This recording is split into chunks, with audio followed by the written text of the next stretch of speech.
We were talking before about some of the individual episodes. You mentioned the ticket scalping one, excuse me, came from one of your friends who got arrested for ticket scalping. Yes. Did a lot of the episodes come from your personal life or the lives of your friends? I doubt it, but I always, and this is another thing I learned from Gary, but I took to it like really, always at the writers' table.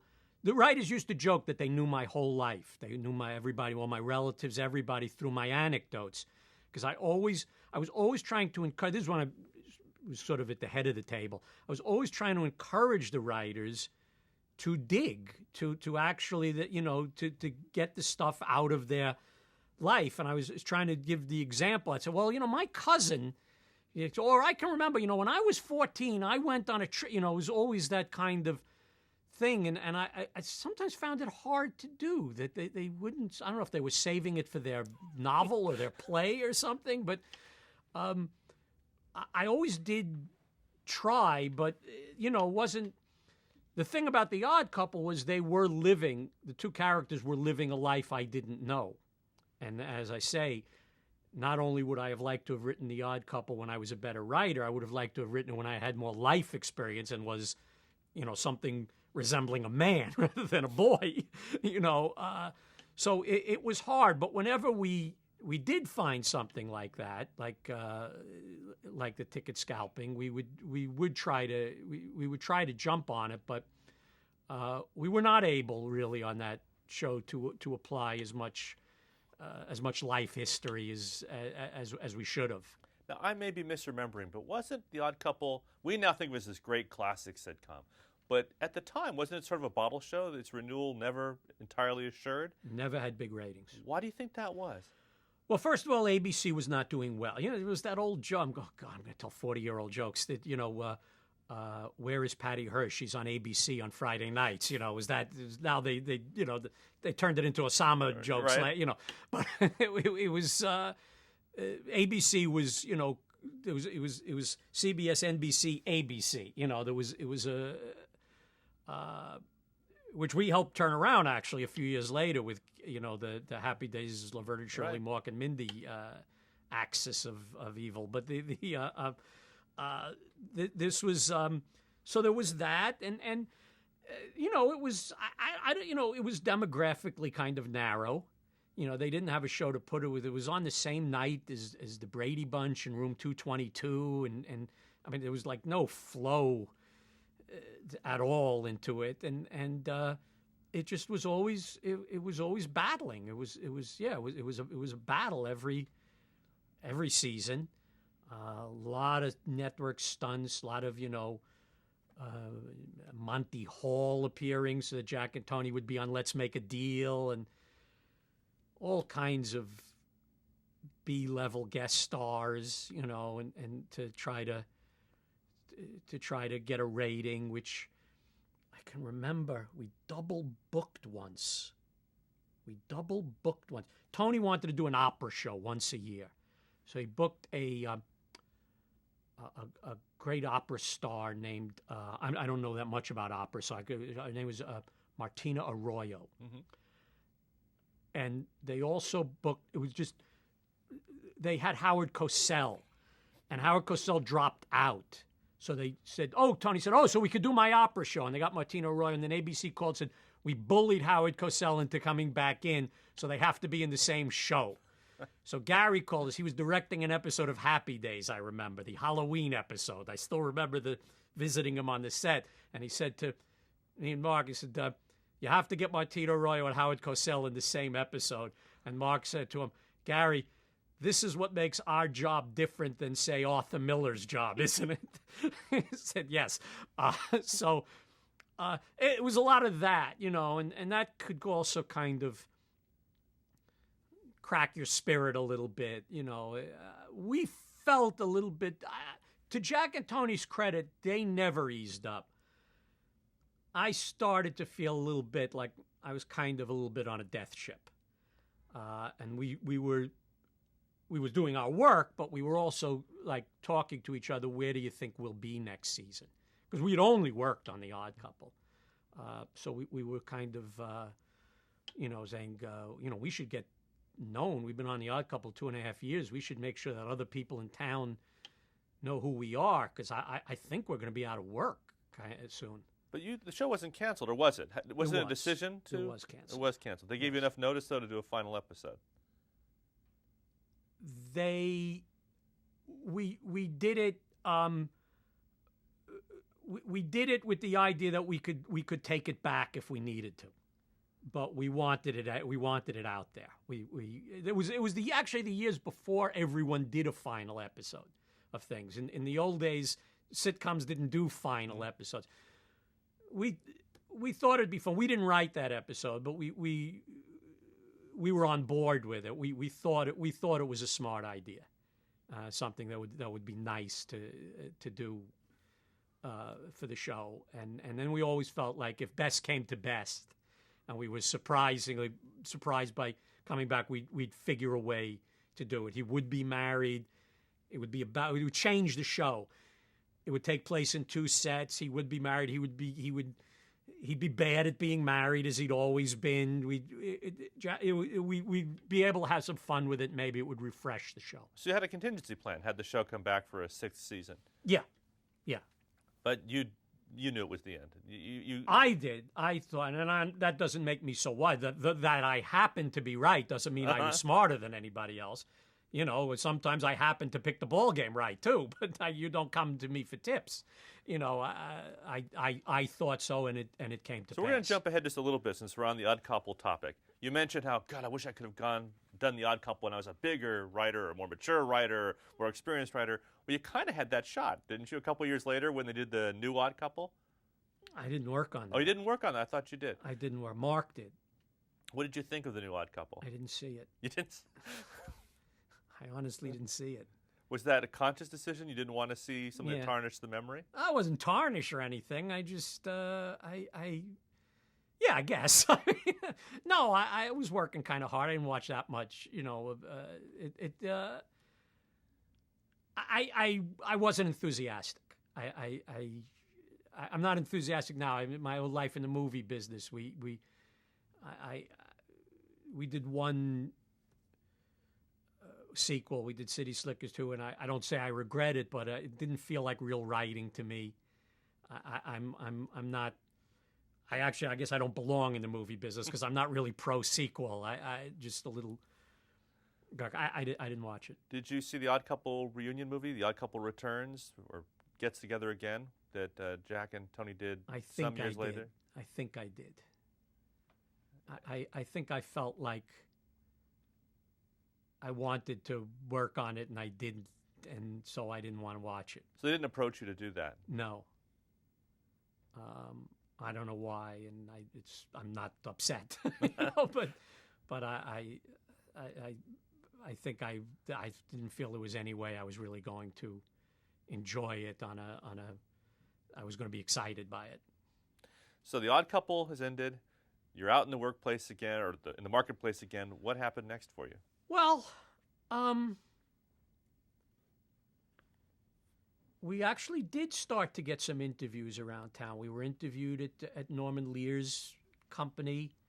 We had a kind of a chance to work on Maude and a little couple other places. And then Gary said to us that he was taking Happy Days from a one-camera show to a 3-camera live audience show. And would we at least write what he sort of called the 3-camera pilot for the show, that they were going to end the 2nd season with a 3-camera episode, like to just sort of show the network that the cast was capable of working in that format. So Mark and I wrote that. That was Fonzie's Getting Married, right? Yeah.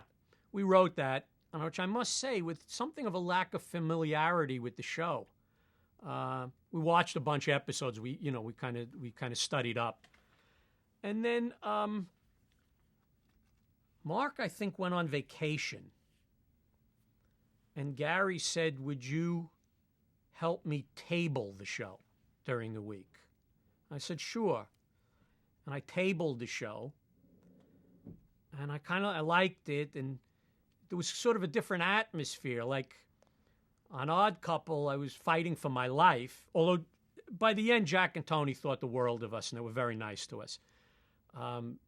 Here, I felt like it was like some sort of like I'd been swinging a weighted bat for 3 seasons. The bat swung kind of real easily, and like the cast there and the other writers thought like everything that was like coming out of my mouth was like I had wings on it. It was like, and it was fun. It was really a fun atmosphere. It was kind of a wonderful place to work. And Gary said, they think really well of you, and maybe you and Mark would like to produce head write the first 3 camera season of Happy Days. We could really use it.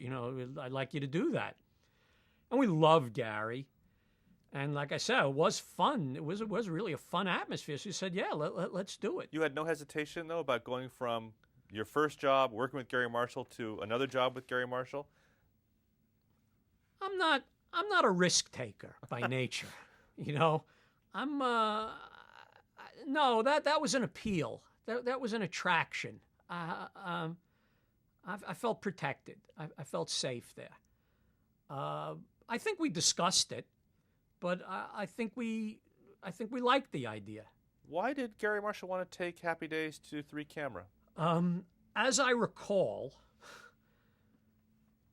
they were not doing especially well in the ratings at that point, and they were going opposite Good Times, the Jimmy J.J. Dynamite show.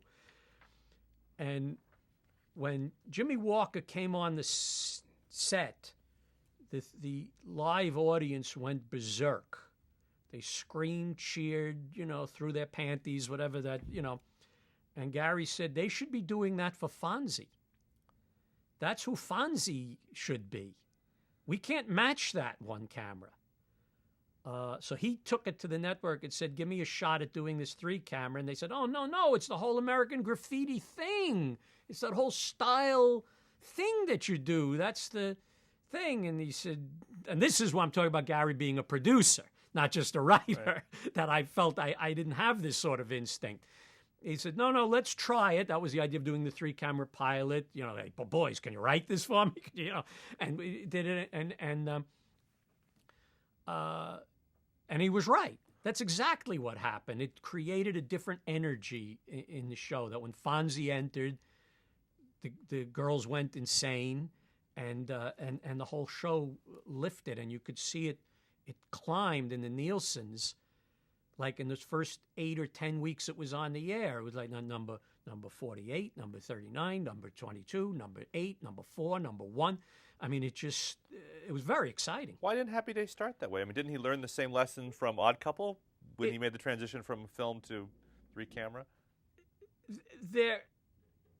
It was the American Graffiti thing. It was supposed to look like American Graffiti. It was supposed to have that look, a lot of night shooting and kids in cars, and it just wasn't a show that's supposed to. Gary had done the pilot more as a 3 camera pilot before American Graffiti came on the air. It was left over. It was sitting on the shelf. American Graffiti was a big hit, and ABC said, we should do something like that. And somebody at ABC said, we did. And they ran it for themselves, and they said, oh, my God. And Gary Marshall, who's the guy who does Odd Couple, this is perfect. Ron Howard, they didn't have Fonzie initially. Mm-hmm. Gary added that. But they wanted to get that look, and the 3 camera format didn't give them that look. People have always talked about Fonzie popping, unexpectedly, but it sounds like Gary Marshall sort of structured it that way, that he knew that moving the show to 3 camera would help make Fonzie an icon and make him pop in the way that JJ did. It was Absolutely. Not fortuitous. It was planned. I'm telling you, the guy's great. I mean, I know I'm his biggest fan, right. So I go overboard sometimes. But yes, that's exactly. I mean, it was no accident that the story he asked us to write for the pilot was all about Fonzie. Said, dude, the first couple of episodes of the new season should be all about Fonzie. You make him the center of the first 2 or 3 shows, which we did. And he was absolutely on top of it. And how'd the rest of the cast feel about one character being chosen to pop? I mean, it was Ron Howard's show and Tom Bosley's show. And yeah, well, Ron and I have been very close now for a very long time. We've done a lot of movies together. We're sitting in Ron Howard's office here at Imagine, his group of offices. So I've had opportunity to talk to Ron many moments, many times over the years about this. Ron's great teacher in this sense was Andy Griffith. Andy Griffith never went for a laugh. He let Don Knotts get all the laughs, and Floyd the Barber, and Gomer and Goober, and Opie got all the cute, and Ron always said his take on Happy Days was, speaking about himself, was, I have a good job. This is a good job, playing Richie on Happy Days. So this he never is a worried good about show business job. Never worried about his character being overshadowed or marginalized by. Oh, I used to use jokes about it. Every year we would do a rap party in which I would brutally insult every member of the cast. It was just a talent I had in those days for writing insulting humor. And I would say, Ron Howard's the kind of actor who can send the audience into a frenzy with one line, "Here comes Fonzie."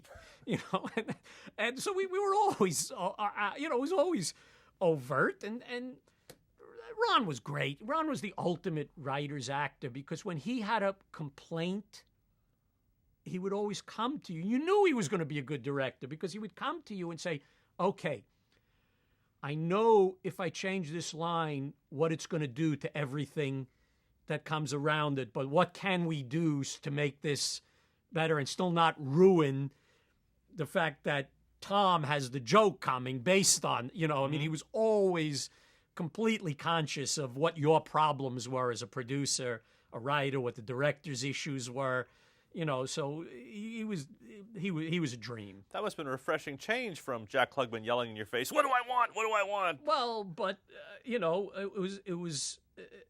was refreshing in a certain sense. Happy Days was exactly like you think it should be. Like if you watch Happy Days and you say, you know what I hope it was like to work there? That's what it was like to work there. It was just a delight.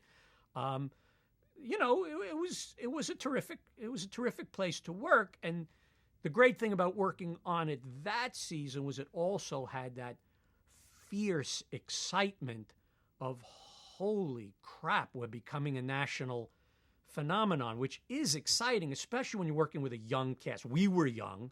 I was 26 when I was producing Happy Days.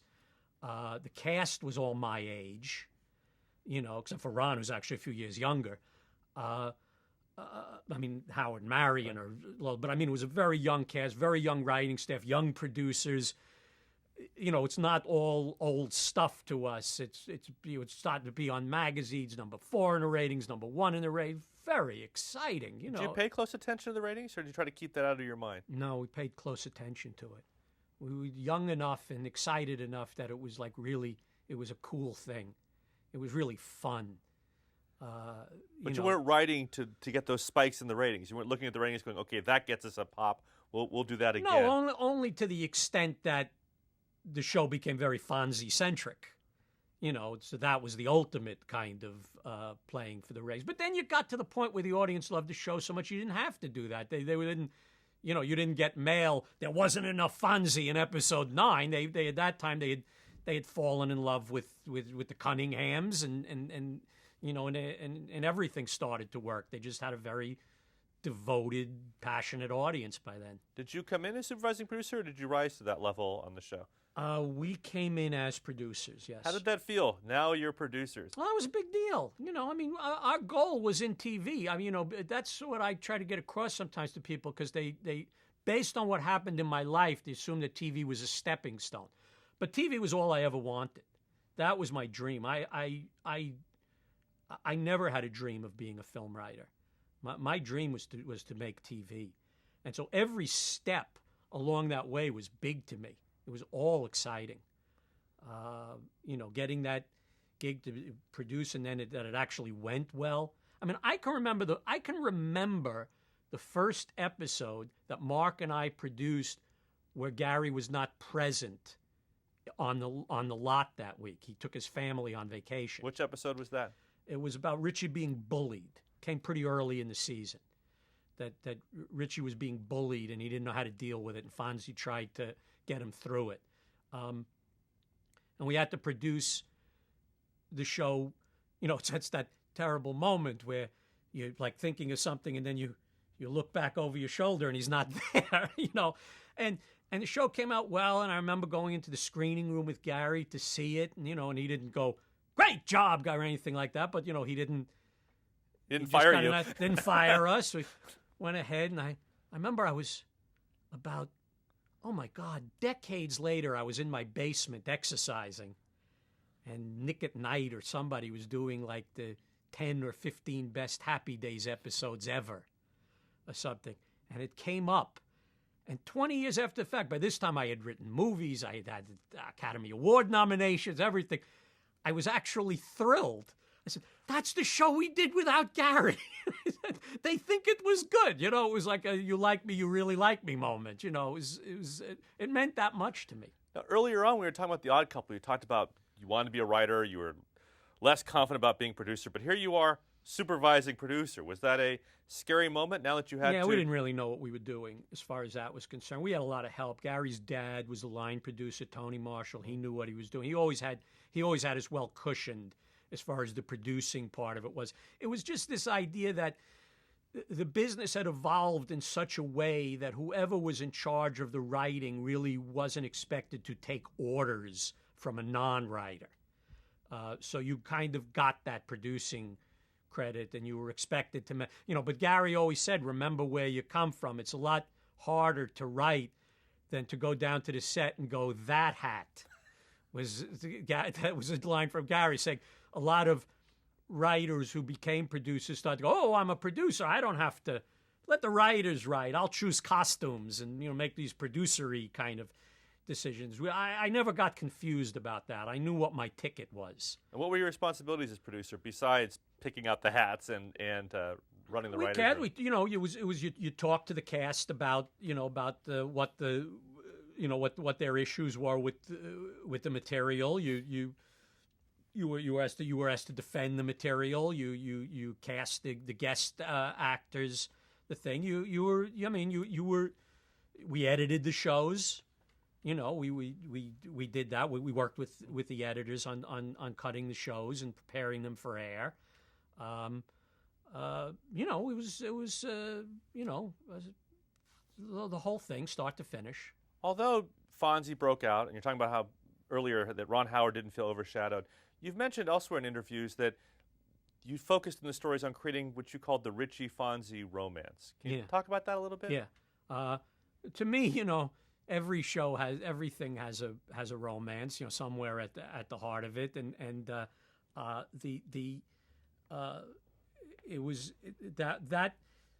that to me was the guiding, and the best shows. Those were the guiding relationships. That's why when I knew Gary was going to be gone that week, I did a heavy Richie Fonzie show. Not just because I knew they were terrific actors and would help carry us, because there were a lot of good actors. Tom and Marion were wonderful actors. All the kids, they were all great. But this is a relationship I understand and enjoy writing. I enjoy writing this kind of mentory, protege kind of thing. It makes sense to me. It feels human. Mm-hmm. So I will put this one the week that Gary isn't here, because I know I'll never get lost in what the episode is. And Ron was money in the bank. Fonzie to me was at his best with Richie. That's where he was the most grounded. And we always tried to write Fonzie as a little bit of a goof-ass. I mean, give him a little bit of a buffoon nature, that he was a little bull in a china shop kind of character. Little kind of, that Richie had things to teach him. We left the show soon afterwards, and my only criticism of Happy Days in the time we weren't there, because, look, everybody you interview everything was always at its best when I was there. That's just human nature, and especially writer human nature. But my criticism is that Fonzie became somewhat perfect. He became somewhat, you couldn't sort of mock or ridicule Fonzie. We had a good amount of ridicule. Fonzie would sometimes screw the other boys' lives up just with his sort of his own ego or his own just lack of concern with what anybody else was going through. We thought that was sort of part of who he should be, that there was this kind of somebody just dropped this elephant in a room, and how do you navigate around him? And that kind of went away at some point. But Richie and Fonzie, to me, were that to me was always the strongest thing in the show. What about off screen? What was the relationship with Ron Howard and Henry Winkler like? Fantastic. They're friends to this day. No, they were great. They were great. And Henry was great. Henry was great. I can't emphasize this enough. He never was, he became an icon. He became the Beatles. 'Cause I traveled with these guys. We used to play softball on the road together. And you had those looks like you see in those Beatles documentaries, people hanging onto cyclone fences trying to push their faces, crazy eyes. It was pretty weird. And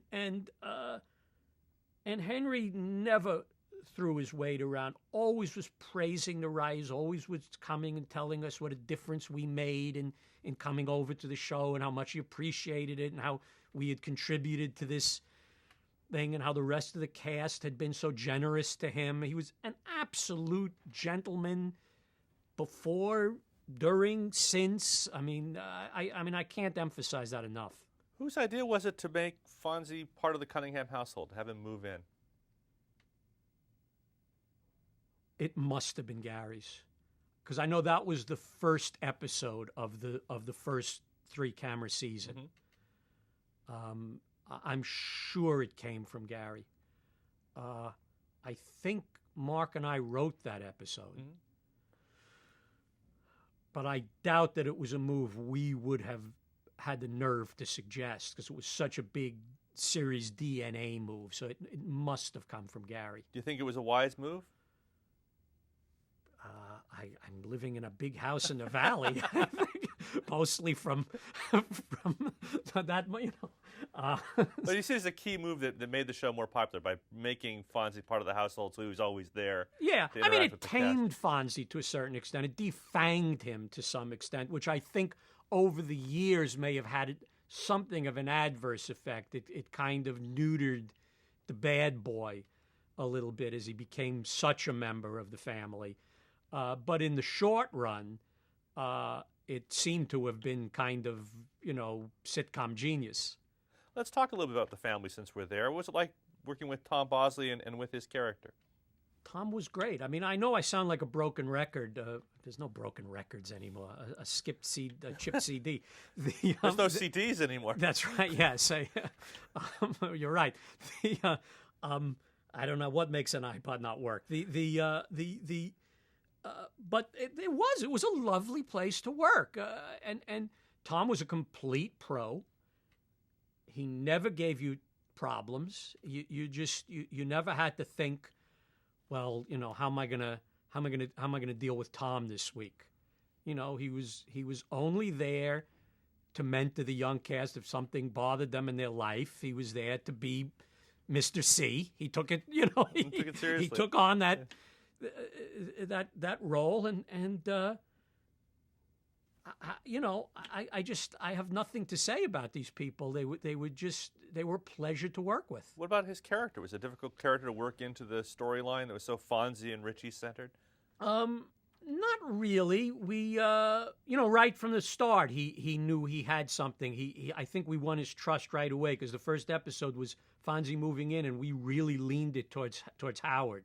It was very much a show about Howard, that they'd opened up an immense hardware giant store opposite his little hardware store, and he was worried about money, and so he was going to rent out the room, and it was very much a big kind of performance piece for him, bigger than he had done in the 1-camera days. And so I think he felt secure, but he would come and represent the cast sometime. I remember there was a point where we were trying to get Laverne and Shirley off the ground the same time, and Mark and I were producing both shows at the same time, and there was just a little kind of moment where we pushed them out of their meeting area, the place we used to meet for Friday afternoon notes. We gave it to Laverne, and we were doing Laverne and Shirley notes, and they had to meet in a smaller room, and they were the number one show on the air, Happy Days. And Tom came to me and he said, the cast were talking, this is not how we should. And he was right. He was 100% right, and I thought, "Oh shit, yeah." Excuse me, I knew I was going to do that at some point. I said, "Oh darn." Uh, he's right. So he took that upon himself to be their daddy and fight their battles for him. But he was great. They were all generous to each other, towards me and Mark. They loved Gary. You know, they were in awe of Gary, and so that you always had that. You know, that was a great thing you had. You always had that blackjack. You could, if they ever got out of line, yeah, that taser. You know, but they weren't really. It was a pleasure. How did Marion Ross's role as Mrs. Cunningham evolve while you were on the show? Well, you know, the thing was that all you had to do was discover really that they were both Tom, Marion, that they all enjoyed the 3-camera thing and could do it, and we made them we hyped them up a little bit. They all became a little more sitcom-y. You know, the 1-camera show had always striven for this kind of gentleness, and some of those shows were very good. I mean, I don't mean to be patronizing. You know, I mean they were just different.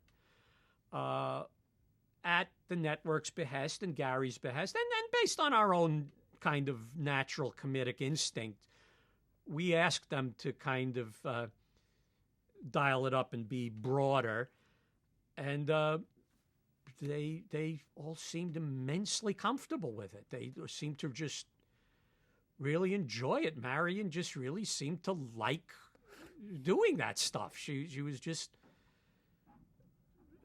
very happy. What about Erin Moran? Was there ever any sense that she might get lost in the mix with so much going on with Richie and Fonzie and Mr. and Mrs. Cunningham? Well, you know, we gave Erin Moran. I mean, we went the obvious way with Erin Moran. We gave her what she got snappers. You know, she was precocious. She was, you know, the bombastic child. You know, which was probably a little lazy way of thinking. Rather than give her a character, we gave her jokes. Because I think we were still a little unsophisticated about how to do it. But I remember we gave her the best moment we gave her and she was just a kid, but she was very grateful. They all were. They were so nice, these people. The show that introduced Laverne and Shirley, which Mark and I wrote, which became an accidental pilot for the Laverne and Shirley show. They came home and they caught Richie on the floor with Cindy Williams in like a compromising position, and it was a temper. And Richie sent his parents upstairs to try the thing. And Erin suddenly, I don't know why we just gave it to her. She just turned on her parents. She just said, "It's not so much fun to get sent upstairs." You know, but she did it great. She really believed it. You know, it was like what she as the character like wanted to say for 2 years, and so. You find those kind of little moments, and that was so good. Whenever you gave them something like that, even Erin, when I say was just a kid, they would always give you the nod, like, "Oh, that was fun to do. I enjoyed that. Thank you for that." What about Anson Williams? Anson it was tough, I think, for Anson because originally he was the sidekick. Mm-hmm. He was Richie's sidekick, and Fonzie was this character circling. So it was tough for Anson. I mean, he really kind of lost his part, and Donnie, who played Ralph, was really revealed to be, when we changed to 3-camera, kind of a real, what I call a sitcom animal. He loved that, you know, that feel of the audience and you know, timing the joke and, you know, and punching. I mean, he had not really done it before, but it was like duck to water, you know, and so the writers started to gravitate more towards Donnie, and the scripts were gravitating more towards Fonzie, and it was difficult to prevent Potsy from being marginalized, and I'm not sure if we did a good job. You know, and I heard from Anson every once in a while about, "Hey guys, you know, I'm sitting in the booth, and you know, do I have And you'd go, yeah, yeah, and it was like we always used to say about sitcom, there's only so many nuts in a can. It's like, where am I supposed to find his part? How did you deal with that? You had a huge cast. How did Yeah. you service them every week in Not 22 always minutes? well. Yeah. How, it was difficult. We always wanted to make sure Richie had something because we loved Ron and we did feel he was our center of gravity. But everybody else could get a little light. And the thing was, you didn't really hear from them. They were not squeaky wheels, so you had to discipline yourself. And I remember sometimes sitting in the bleachers during a Wednesday run through, and saying to myself, "Oh my God, this actor, whoever it is, whether it's Anson or Tom or Marion," I said, "they're giving their all." And a really crappy part we gave them this week. We got to go upstairs and give them something. Where other casts would just say, "Hey, I got crap here," and they made me feel it by not complaining. I would watch them like lay pipe, as we say, which I mean just to give a lot of exposition, thankless junk. And you go, "Oh my God, we got to at least bend it. We got to put some finesse into the, and give them something that's worth coming in." I know they're all getting paid. I know we shouldn't feel bad for highly paid actors in a top-rated TV series, but still, creatively, these are people who've spent their lives, honing a craft, and again, to actually be reduced to "here comes Fonzie" is not a great, is not a wonderful moment. So it was difficult, and Gary would always keep his eye on us, and we always had our big brother to kind of say, "Not so good what you gave Tom and Marion this week, not such a good part," and we do something about it. Was it under your watch that Pat Morita left and Al Marinaro came in? Al had been there originally. Al was there first. Al was there before Pat. Wasn't he? Al left and then Pat came in, and then Pat left and Al came back. That's what it was, I think. Yes, and that was under our watch. At least was under our watch that Pat started. Yes, I remember we introduced him come running out of the back, yeah. And where'd that character come from? Was it something you No, created? I'm wrong. Pat did precede. No, Pat precedes Al. Pat came back. That's what it was. I've got it now. I'm sorry. We introduced Pat. Nobody had ever seen Arnold. Arnold was an unseen character, like Carlton the doormat, whatever. Right. Well, Arnold was an unseen character, and the surprise was that he was an Asian American. Pat came first. I forgive me for bollocksing this all up. Then he got his own show, and we hired Al Molinaro from been on The Odd Couple. And then later on in the series, I believe they brought Pat back to be on the show again. That's the order. Let's step back a bit from the cast and talk about some of the stories. Was it difficult coming up with stories for the show? Did you have a formula in terms of incorporating the 50s and music into the storytelling? No, there was a joke at a point, that people made, their own staff made. They'd go, "Okay, this week's episode, Joni loses her sweater." It was that was sort of that.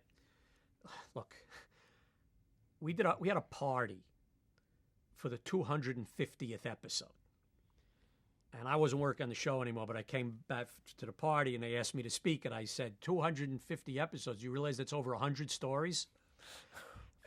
Because come on, it was, but the season we were there, it wasn't that hard. I mean, because the Fonzie thing was new, and there were a million ways to explore him, and you were finding out, and you went, "Oh, Donnie's funny. Oh shit, he plays a good coward. He's jumpy, and you started to see what Tom and Marion were funny together, the kind of the little byplay that they had that worked. So you would sort of, it felt new. The show felt new. We hadn't watched the show that often the first two seasons. So to us, it was like, it was new. I know that the staffs, as they came along later, were struggling with how to keep it fresh. But for us, I don't know, it came pretty easily. The staff was always coming up with ideas. Show got kind of exciting. Freelance. We were still using freelance writers in those days. Somebody'd come in, pitch us a sentence. I mean, that's how I write movies. Some producer or director, somebody gives me and Babalu a sentence. We take it back and we work it over. We take it in the back room, beat it up till it's, till it does what we want. And then we write a movie about it. So that's what we used to do too. We'd have a lot of meetings with writers. Somebody'd come in and go, what if? And they go, yeah, but not like that, like this. And then they'd write it, and then we'd take it and we'd rewrite it, give them the credit, as I mentioned before. And no, there was no real trouble coming up with stories. Did Scott Baio come in as Chachi under your watch? No. No? Tell me a little bit about the evolution of Laverne and Shirley on the show. Well, we just had what we thought was a funny idea based on our own lives. The best episodes are based on our own lives. Mark and I, me more than Mark, had never been, what I'd call romantically successful, prolific. Girls were always a trouble. Girls were always a problem. There's these guys who get girls easily and guys who don't. And we wanted to do an episode about Richie basically saying to Fonzie, I'm the opposite end of the spectrum from you. I don't meet girls. I don't, I'm not, I don't, he's talking about this long stretch of time in which he had not actually touched a woman, as far as you could go in 1975 on Happy Days. The audience got it. You didn't have to be, overt about it. Everybody understood what he was saying. And we had this funny idea that him going to Fonzie. And then the idea we had, again, it came out of the fact that we liked that sometimes Fonzie didn't understand Richie. That sometimes Fonzie didn't understand Richie or Potsy. He didn't understand the straight world. He didn't live in the straight world. That was our original take on Fonzie. We didn't want him to be, cure cancer and solve, world hunger. We wanted him to be kind of a half a boob sometimes. And so he didn't really get it. And so all he heard was he was going to set Richie up with cheap girls. that was the thing. He was going to set her up with girls that were not going to give him a hard time. Even though we know that for Richie, he's only going to be uncomfortable with those girls. He's going to be intimidated. He's going to be fearful. They're totally out of his league. So we thought that was funny. And so we wrote it, and Gary read it, and he really liked it. He really liked it a lot. He thought, boy, that's not how we usually do it. And he said, let me try something. Let me try to cast this up for you. Let me really try to put something together. So he cast Penny Marshall and Cindy Williams, who were the kind of actresses we would never have gotten. Penny had been in a series, and Cindy had been in features, and they were not the kind of people who came in and were day players on Happy Days. He said, I'll get them to do it as a favor to me. Well, they came in, they crushed it. They were hilarious. They were just tremendous. In the end, Gary is a producer. He took a look at it, at the show, and all we could see, Mark and I, was this is our best show. This is going to be the best show of the season. This is really funny. Jerry Paris directed it great. He was wonderful. Did a wonderful job, and so we just saw, wow, great show. We were thrilled. Gary looked at it and said, we could do something here. And then he also said, I realized you guys wrote the show, so if it ever became a series, the guys who would have to be paid off in perpetuity on it were the guys I could use to work on the show anyway. It wasn't two freelance guys who I'd never want to use as producers or head writers on the show, and they'd only be getting a fee every week because we're using their characters. And this is working out brilliantly, So he took the episode to ABC and said, look, this is going to be our episode in 3 weeks, but we should push beyond this. And they said, great. And Mark and I wrote a semi-pilot.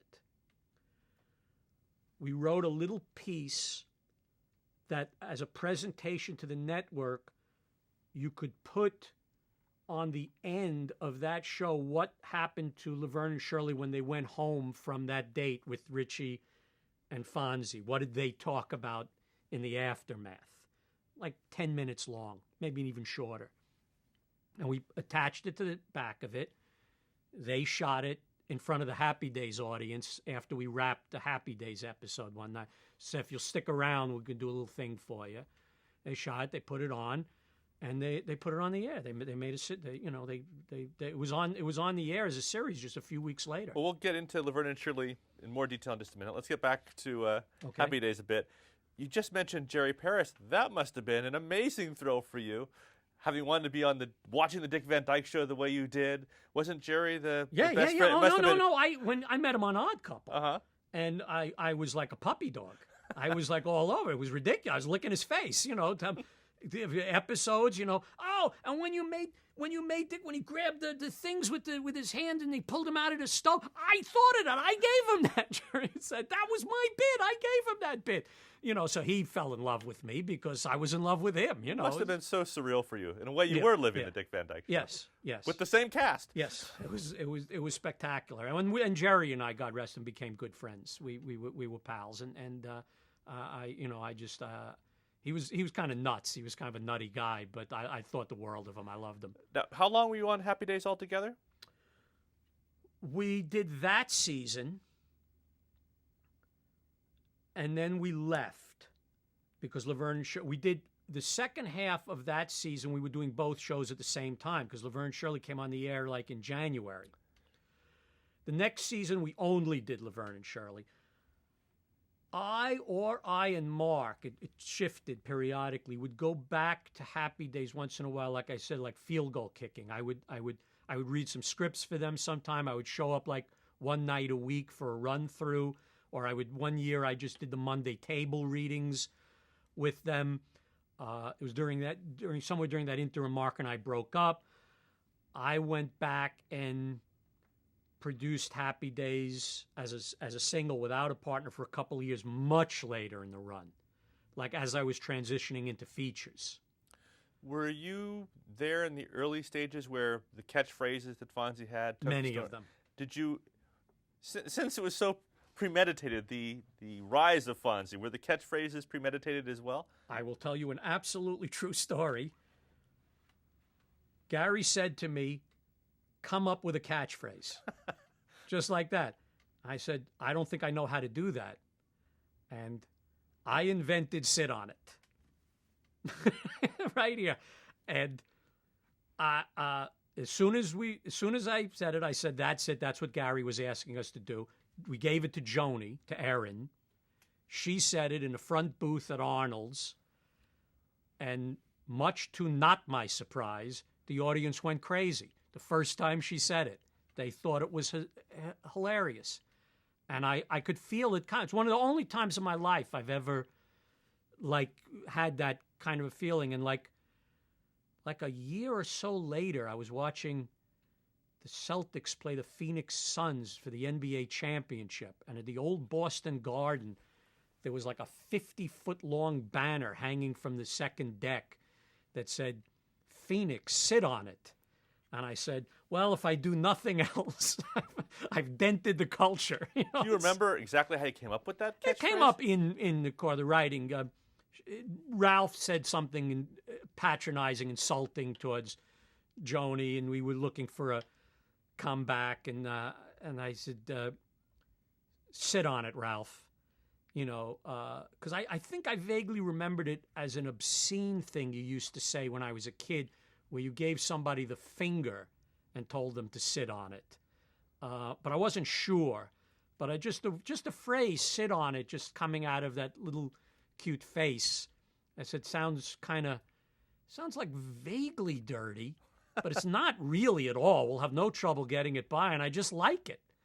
And the more I thought about it, the better I liked it. And then, like I say, it was one of the few times I could really predict that the audience would like it that much. When did Babalu Mandel come into Happy Days? Babalu was a guy. Well, he's always been a guy. Babalu was a guy I met at the Comedy Store on Sunset Boulevard, hanging out. He was a kind of a would-be comic, would-be writer. And Mark and I both took like an instant liking to him. He was just really, really funny and nice guy. Came from a similar background to us, and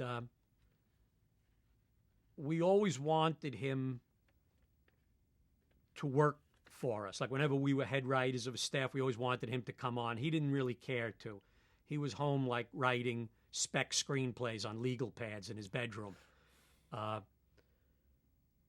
Then he got married, and as he puts it, his wife, on the way back from the ceremony, threw him out of the car at Paramount and told him, "You go work for Lowell and Mark now." So I want a bedroom set. I want furniture. He didn't actually work on Happy Days, as I recall. He worked on some of our other shows that came later. He might have been on Happy Days. He was on Happy Days with me later. That's what it was. I'm remember when I came back on Happy Days, like towards the end of the Happy Days run, like I said, when I was transitioning into features, but I didn't want to give up my TV income yet because I didn't know how it would go. Babalu worked with me on Happy Days, not as a partnership, but I begged him to please come on staff. I didn't know if I was going to get along so well with the new staff there yet. So I said, please come on staff there, and he did that.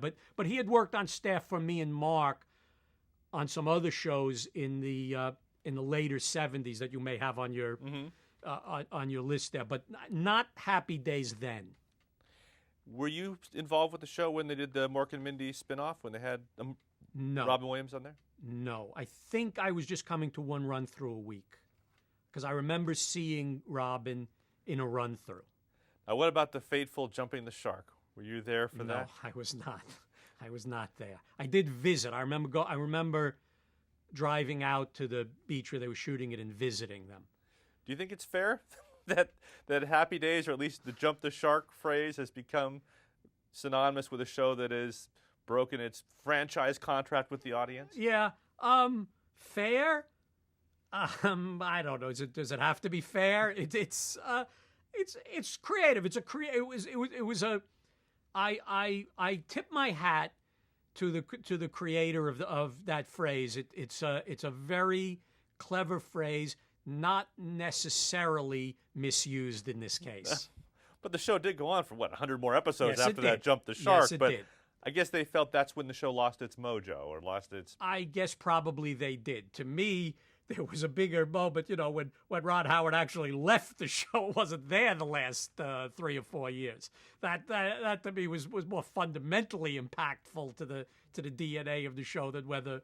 I mean, the Jump the Shark, I think, is evoked because it was not completely out of tune with other things that were going on around Happy Days and Fonzie at the time. The catchphrases were becoming a bit self-conscious. They were not kind of sewn in as craftfully as they might have always been. And Fonzie's presence in the world was becoming perhaps a bit pushed. So I think it wasn't just an isolated incident. I think it stood for a certain tonality that was perceived by some of the snarkier members of the audience at that time. Do you think the show went on longer than it should have? Should have ended when Richie left? Say, yeah, not for me because I had a couple of points, but Well, I yeah. mean, Creatively. Yeah, but I mean, the cast still enjoyed doing it, and most of them were still, I think, representing themselves well and doing good work. Yeah, I would say that unlike some other shows, the Happy Days is a show that the people who remember it fondly don't remember it fondly because of the last couple of seasons. So that's as far as I'll go. How do you feel about the way the show was used, sort of like All in the Family in a way, as a springboard for so many other spin-offs? How did the cast feel about Mork and Mindy, Laverne and Shirley, Joni Loves Chachi? And I think they felt a sense of power about it. Like I say, if they felt like sometimes Gary or somebody else was not paying attention to the show. That could be a little bit of an issue. But I think they felt. I mean, there always is that, look, Laverne and Shirley came on the air, and Henry Winkler did guest shots in, I think, the first 2 episodes. I believe the first 2 episodes. And the show got off to a massively popular start in the ratings. And I still refer to my house at Sherman Oaks as the house that Henry Winkler built, because I had ownership, a little ownership in Laverne and Shirley.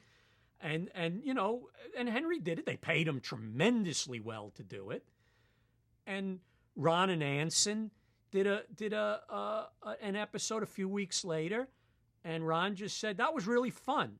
The atmosphere there was so vibrant, and they was, because that is the way kind of a show when it's first getting popular is. He said, "What a ball!" And Anson loved being invited because he was feeling a little marginalized on Happy Days, and he had a better part on Laverne and Shirley than he was getting on Happy Days, and they had a great attitude about it. They just had a great attitude, those people. Why did Gary Marshall decide to end the show when he did? Do you know? Happy Days? Yeah. I don't know. I wasn't there. For yourself, when you look back at Happy Days, what does it mean for you career-wise, and what do you think its place is in American television? I don't know.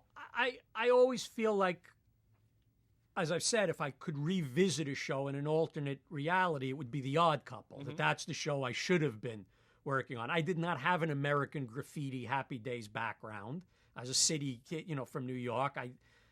It didn't really feel close to me.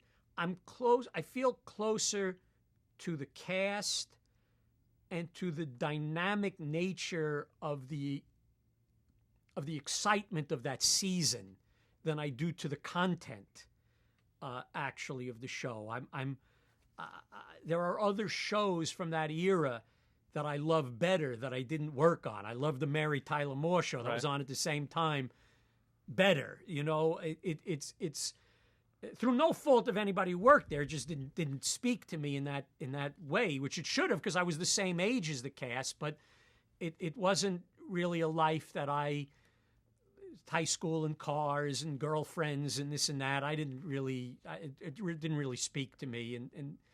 But I'm always meeting people, grown-up people who are just going, "Oh man, Happy Days." And I do feel good that most of the time, I don't think this is my ego talking, they do seem to pick out that season. That seemed to be sort of the most energized kind of, this is where that people sort of, when he did